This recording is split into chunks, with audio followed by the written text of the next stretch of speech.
Сәлем достар, бүгін дәмі тіл үйретін осындай цезарь салатымның рецептісімен бөліспекшімін достар. Егер де менің видеом ұнап жатса, маған лайк басып, комментария жазып қоюды ұмытпаңыздар. Және менің каналымның дамуына үлес қосып, маған подписация жасап, және қоңыраушаны басып қоюды ұмытпаңыздар. Сізге керекті ингредиенттер осындай: орам жапырағымыз, капустамыз, сәбіз, қияр, чеснок, қызанақ, колбаса, майонез және керечкеміз қажет болады достар. Біз бұл салатымызға сыр қоссақ болады, жұмыртқа қайнатып қоссақ болады достар, өздеріңіздің қалауларыңыз бойынша.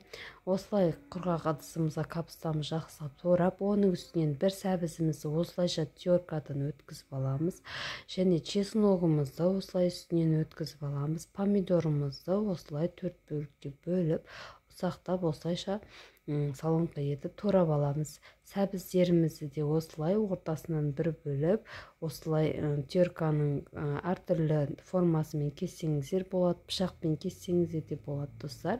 Қиярымызды солай салып аламыз, және колбасамызды де, яғни шұжығымызды ортасынан бөліп турап алатын боламыз достар.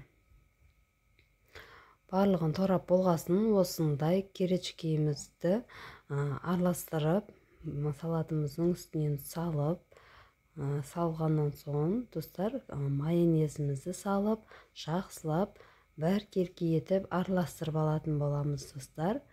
Өте дәмді болып шығады, балаларыңызға да ұнары сөзсіз достар. Мен өзім осы салатты қатты жақсы көремін, сүйіп жеймін достар.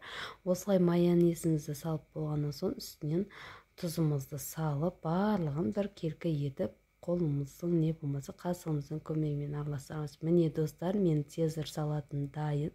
Егер де видеом ұнап жатса, маған лайк басып, комментария жазып қойды, және арнама тіркеліп, қоңыраушаны басып қойды ұмытпаңыздар достар.